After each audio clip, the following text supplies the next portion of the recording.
너무 세밀한 계획을 세우다 보니까 실행력이 따르지 못해요. 우유부단하다고 봅니다. 우유부단.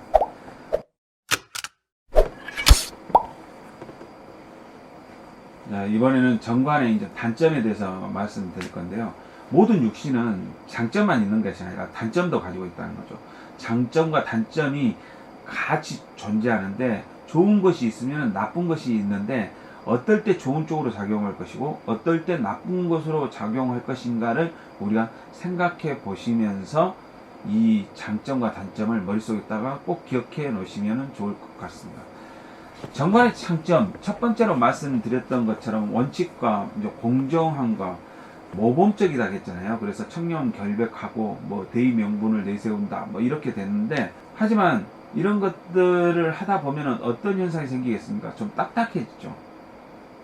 딱딱한, 상대방이 느꼈을 때는 굉장히 딱딱해지는 그런 느낌을 받을 수가 있습니다. 그래서 융통성이 없고요, 고지시 갑니다. 그래서 수동적이면서도 옛 제도나 풍토를 그대로 지키고 따르는 그런 특성은 있어요. 그러지만 그것을 고치려고 하지 않기 때문에 수구적이라고 할 수 있죠. 재미없는 스타일이죠. 이게 좀 더 지나치면 어떤 성격으로 가냐면요, 느끼한 어떤 스타일로 가버리는 것이 정관의 가장 큰 단점 중에 하나가 되는 겁니다. 이게 첫 번째, 재미없는 스타일, 느끼한 스타일, 융통성이 없고 고지식하고 수동수적이면 수구적인 스타일이 된다. 이렇게 보시면 되겠습니다. 두 번째는요, 용모가 단전하고 정신이 준수하고 또 명예를 중요시하면서 자존심이 강한 것이, 원리 원칙을 중요시하는 것이 정관의 장점이라고 이야기했잖아요. 근데 자존심이 강하다 보면은요, 그게 이제 자존심이 더 강하게 되면 어떻게 됩니까? 우리가 보면, 되게 보면 자존심이 강하다 보면 거만해지죠. 자기가 우월하다고 느껴집니다. 그러면서 권위적이죠. 그래서 내배를 정해버려.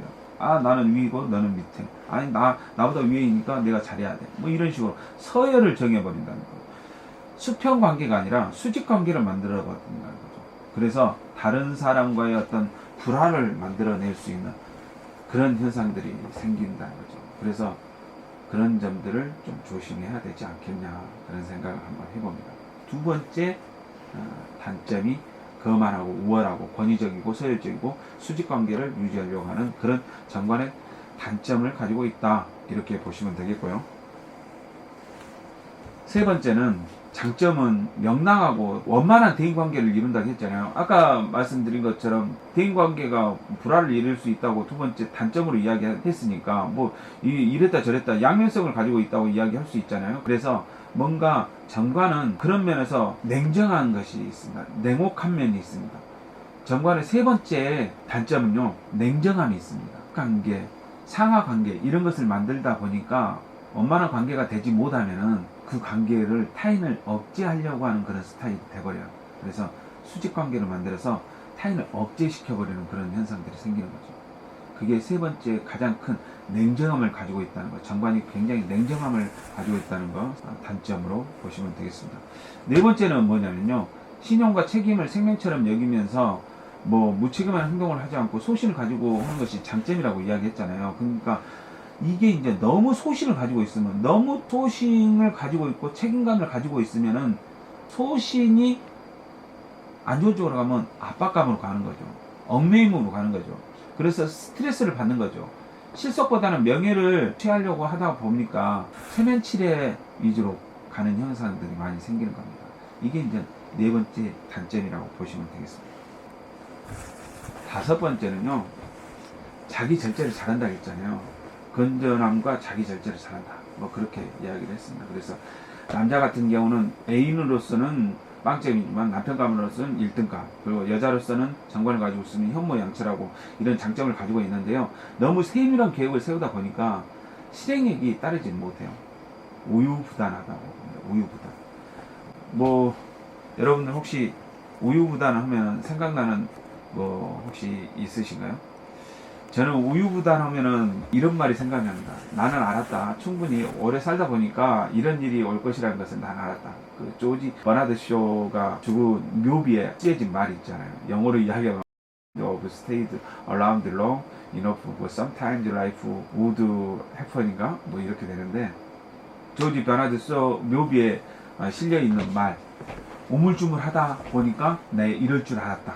이게 원래 직역을 하면 나는 알았다. 충분히 오래 살다 보면은 이런 일이 올 거라는 것을, 이런 말인데 이게 이제 번역을 하다 보니까 이렇게 잘못 번역될 수도 있는 거고, 뭐 우리가 이제 보통 이렇게 되는데, 조지 버나드 쇼 혹시 아신가요? 아일랜드 출신의 영국 극작가인데 그 노벨상까지 탔어요. 25년도에 노벨상까지 탔는데, 피그말리온이라는 책 여러분들이 보셨는가 모르겠습니다. 영화나 이제 책을 좋아하는 사람들은 이것을 아는데, 피그말리온이 I Fair Lady라는 미국 브로드웨이에서 뮤지컬도 공연을 했었고, 저는 이제 영화를 좋아하니까 1990년도에 리차드 기어하고 줄리아 로버츠의 영화 있잖아요. 프리티 우먼이라는 영화.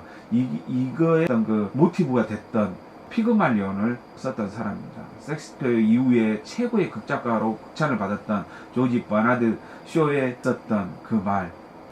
내가 이것을 오역해갖고 우물쭈물 하다 보니까 내 이럴 줄 알았다. 뭐 이런 말 있잖아요. 망설이다가 행동에 옮기지 못하는 일, 갈팡질팡 하다가 시간이 지나가 버리는 그런 일, 다 이런 것들이 정관의 단점으로 나타난다는 거죠. 정관의 단점으로. 그래서 소탈한 듯 하면서도 뭔가 융통성이 없고, 아까도 말씀드렸지만 모임심이 좋아하는 듯 하나 실제로는 그렇지 않고, 내면보다는 외면에 더 신경을 많이 쓰는 편이에요. 그러다 보면 거칠을 하는 거죠. 그래서 비현실적이면서도 외화내빙이란 그런 소리를 많이 듣는 스타일이 관의 단점이다. 그렇게 보시면 되겠습니다. 우유부단, 우물쭈물하다 내 이럴 줄 알았다. 조지 버나드 쇼 묘비에 있었던 그 이야기를 좀 생각해 봤는데, 여러분들 참고하셔가지고 기억하시면 좋을 것 같습니다. 정관의 장점과 단점 여러분들 분류를 해서 기억을 해 놓으시고, 장점이 발휘할 때, 단점이 발휘할 때, 이 부분을 여러분들이 생각을 하셔가지고 좋은 쪽으로 발휘할 때는 좋은 이야기를 많이 써주시고, 나쁜 쪽으로 발휘할 때는 그 사람의 어떤 그 보완점을 차관에 내주시는 것이 좋을 듯 싶네요. 다음 시간에는 편인의 장점과 단점, 이 부분에 대해서 이야기를 한번 해보도록 하겠습니다. 항상 건강하시고 행복했으면 좋겠습니다. 수고하셨습니다.